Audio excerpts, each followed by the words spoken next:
नमस्कार दोस्तों।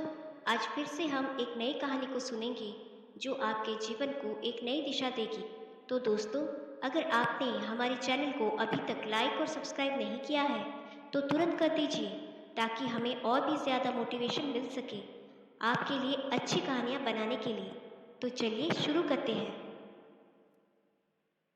एक समृद्ध नगर में धीरज नाम का एक चालाक चोर रहता था।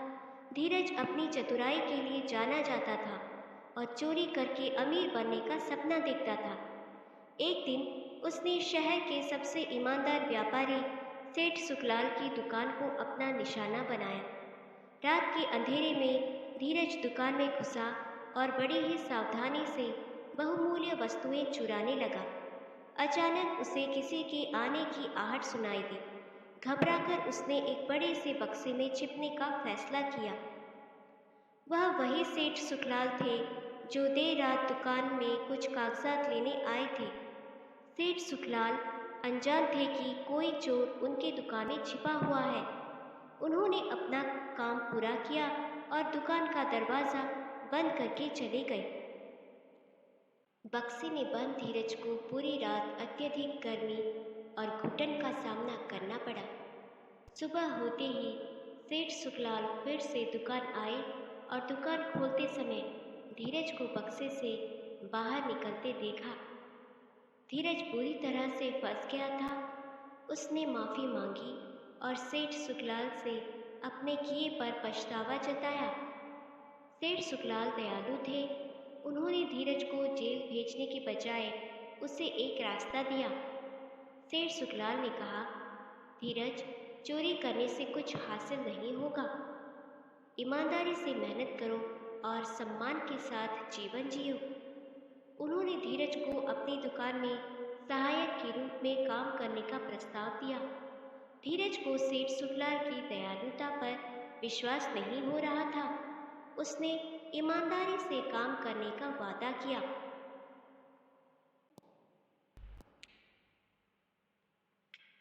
धीरज ने कड़ी मेहनत की और जल्द ही व्यापार के सभी गुण सीख गए। वह ग्राहकों से विनम्रता से पेश आता था और सेठ सुखलाल के साथ ईमानदारी से काम करता था। कुछ सालों बाद सेठ सुखलाल बूढ़े हो गए और उन्होंने धीरज को अपनी दुकान का मालिक बना दिया। धीरज ने ईमानदारी और मेहनत से दुकान को और भी सफल बनाया। यह कहानी हमें सिखाती है कि बेईमानी और धोखे से कभी भी स्थायी लाभ नहीं होता। सच्ची सफलता ईमानदारी और कड़ी मेहनत से ही मिलती है।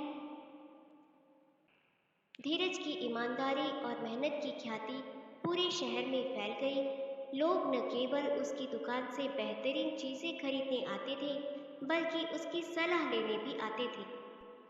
धीरज हमेशा खुशी से उनकी मदद करता था। एक दिन एक युवक अमन दुकान पर आया। अमन भी धीरज की तरह ही गरीब था और अमीर बनने का सपना देखता था। अमन ने धीरज से पूछा, सेठ धीरज, आप इतने सफल कैसे हुए? धीरज मुस्कुराया और कहा, अमन, सफलता का कोई शॉर्टकट नहीं होता। ईमानदारी से मेहनत करो, ग्राहकों के साथ अच्छा व्यवहार करो और हमेशा अच्छी चीज़ें बेचो। यही सफलता का असली मार्ग है। अमन धीरज की बातों से प्रभावित हुआ। उसने भी ईमानदारी से काम करने का फैसला किया। धीरज ने उसकी एक छोटी सी दुकान खोलने में मदद की और उसे थोड़ा सा सामान उधार दिया। अमन ने कड़ी मेहनत की और ईमानदारी से व्यापार किया। धीरे धीरे उसकी दुकान भी चल निकली। कुछ सालों बाद अमन एक सफल व्यापारी बन गया। वह हमेशा धीरज का आभारी रहा जिसने उसे सही रास्ता दिखाया था। यह कहानी हमें बताती है कि ईमानदारी का मार्ग न केवल खुद के लिए बल्कि दूसरों के लिए भी फायदेमंद होता है। ईमानदारी से किया गया व्यापार न सिर्फ धन दौलत लाता है बल्कि समाज में भी मान सम्मान दिलाता है। बौद्ध धर्म में बेईमानी और धोखे को त्यागना सच्चे आत्मविकास का एक महत्वपूर्ण पहलू है। आइए देखें कि बौद्ध धर्म के सिद्धांत कैसे इस बात को सिखाते हैं। बौद्ध धर्म 10 ऐसे कर्मों को बताता है जिनसे बचना चाहिए। इनमें से एक है अदता दान, जिसका अर्थ है दूसरों की चीज़ें लेना या चोरी करना। इसमें न सिर्फ भौतिक चीज़ें चोरी करना आता है, बल्कि धोखे से किसी का फायदा उठाना भी शामिल है। बौद्ध अनुयायी 5 शीलों का पालन करते हैं, जो नैतिक आचरण के मूल सिद्धांत हैं। इनमें से दूसरा सील है अदता दान वर्जम, जिसका अर्थ है चोरी न करना। इसमें ईमानदारी से पेश आना और किसी को धोखा न देने की सीख दी गई है। बौद्ध धर्म कर्म के सिद्धांत में विश्वास रखता है। हमारे हर कर्म का अच्छा या बुरा भविष्य में हमारे ऊपर प्रभाव पड़ता है। बेईमानी और धोखा जैसे बुरे कर्म हमें दुख और कष्ट की ओर ले जाते हैं। भले ही थोड़े समय के लिए फायदा हो, लेकिन लंबे समय में अशांति और दुख का सामना करना पड़ सकता है। बुद्ध का मार्ग प्रतिवाद से बचने का मार्ग है। इसका अर्थ है ना तो अत्यधिक लिप्तता और ना ही अत्यधिक त्याग में फंसना।